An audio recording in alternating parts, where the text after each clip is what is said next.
A história humana, guiada pela exploração física e intelectual da realidade, foi repleta e é até hoje das mais diversas narrativas, histórias, mitos e por aí vai. Aparentemente, essa é uma característica exclusiva da nossa espécie. Isso é, capacidade de criar histórias, de criar hipóteses, de criar religiões e filosofias tentando justamente explicar a existência do universo, por que ele existe e onde a gente está inserido nisso tudo. Apesar de os seres humanos estarem há milhares e milhares de anos remoendo algumas questões existenciais, a gente está muito longe de descobrir algumas dessas questões. E as tentativas, as mais diversas tentativas, tanto com as religiões, quanto com a filosofia e agora com a ciência, mostraram que algumas coisas vão ser realmente difíceis de descobrir e que as perspectivas e os contextos estão muito envolvidos sempre com tudo isso. Então, afinal, será que religião, filosofia e ciência se misturam?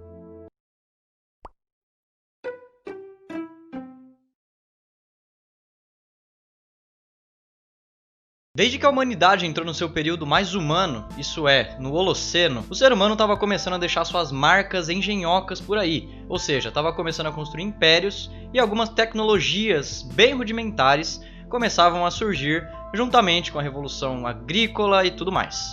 Ao longo do tempo, essas primeiras civilizações humanas, claro, começariam a procurar respostas e tentar responder às dúvidas que eles tinham sobre a realidade deles, sobre por que as coisas funcionavam daquele jeito, por que a terra deles era daquele jeito, por que os recursos aconteciam e apareciam do jeito que apareciam.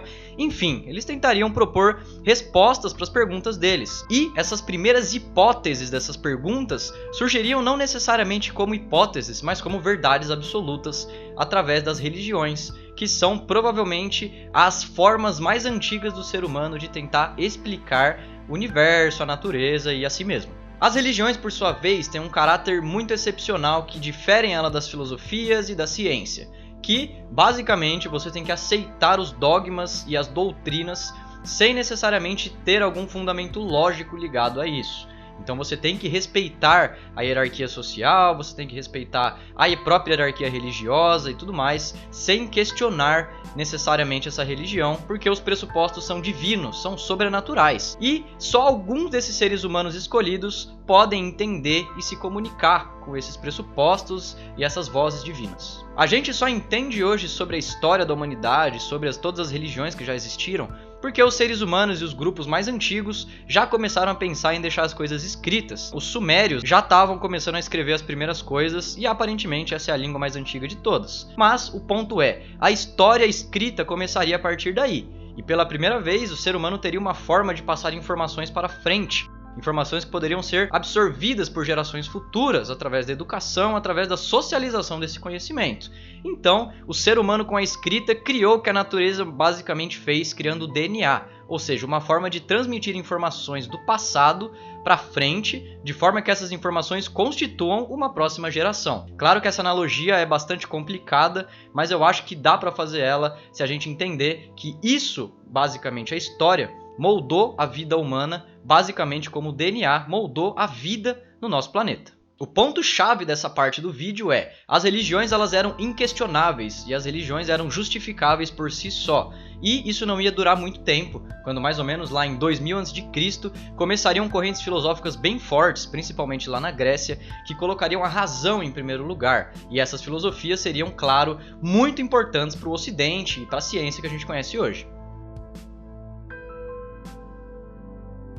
Apesar disso tudo e da gente conhecer bastante os gregos por eles serem os clássicos e até hoje são considerados como tal, a gente herda muito da cultura grega por causa da nossa herança ocidental mesmo. Basicamente desde o Império Romano, que é justamente o contexto do nascimento de Jesus Cristo, a gente vai ter um monte de coisa misturada nisso. Então a gente vai ter o cristianismo, a gente vai ter as filosofias racionalistas e as filosofias idealistas lá da Grécia, tudo se misturando num contexto de república romana que eventualmente entraria em queda e daria espaço para o período feudal na Europa, que colocaria a religião de novo em primeiro lugar. O grande ponto que eu quero colocar é que a filosofia não necessariamente surgiria na Grécia como uma forma de superar a religião finalmente, porque a religião não necessariamente deveria ser superada como nem foi até hoje. Por outro lado, as filosofias ocidentais gregas, como as filosofias orientais, como o confucionismo, elas estavam sempre atreladas a um contexto histórico muito forte.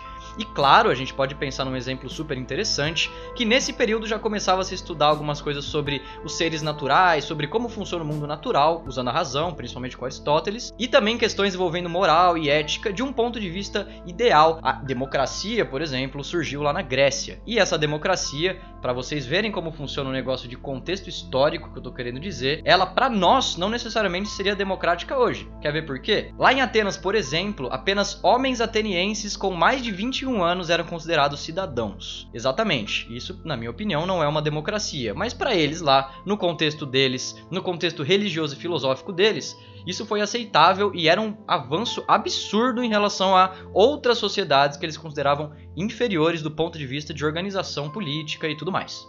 Claro que cada estado-nação, cada contexto social daquela época estava imerso numa história, numa geografia e tudo que envolvia aquele povoado. Então a gente não poderia simplesmente aceitar que um estava certo, o outro estava errado, e por isso que surgiram muitas guerras puramente ideológicas. Claro que essas guerras eram justificadas ideologicamente, mas sempre tinham algum pressuposto material, tipo conquistar terras, conquistar água e por aí vai. A questão é, a filosofia também foi utilizada para justificar muitas coisas, e essa filosofia sendo retomada depois, lá na Idade Média, a gente teria o retorno desse racionalismo grego forte, e isso daria as bases para o Renascimento Europeu, também daria base para as explorações imperialistas e coloniais, e claro, para a ciência moderna que a gente conhece hoje, e que é a última parte desse vídeo.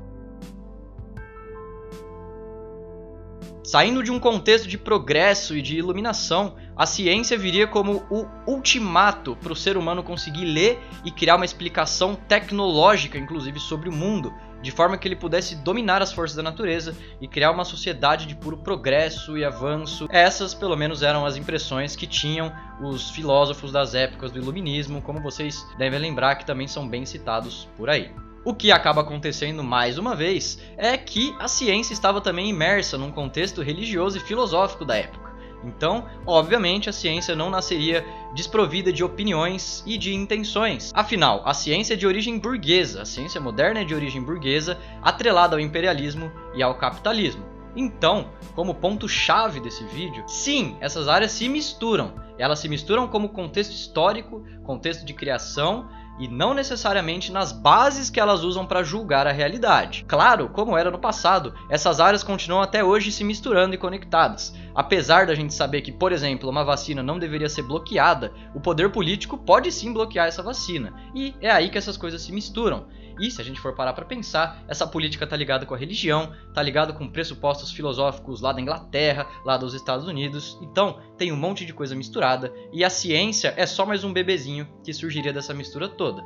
Então fica aí para você questionar. Será que essas coisas se misturam? Como será que essa influência funciona? Será que essa mistura é boa? Será que ela é ruim? E será que um dia a gente vai conseguir acabar com essa mistura? Bom, eu acho que não. E você?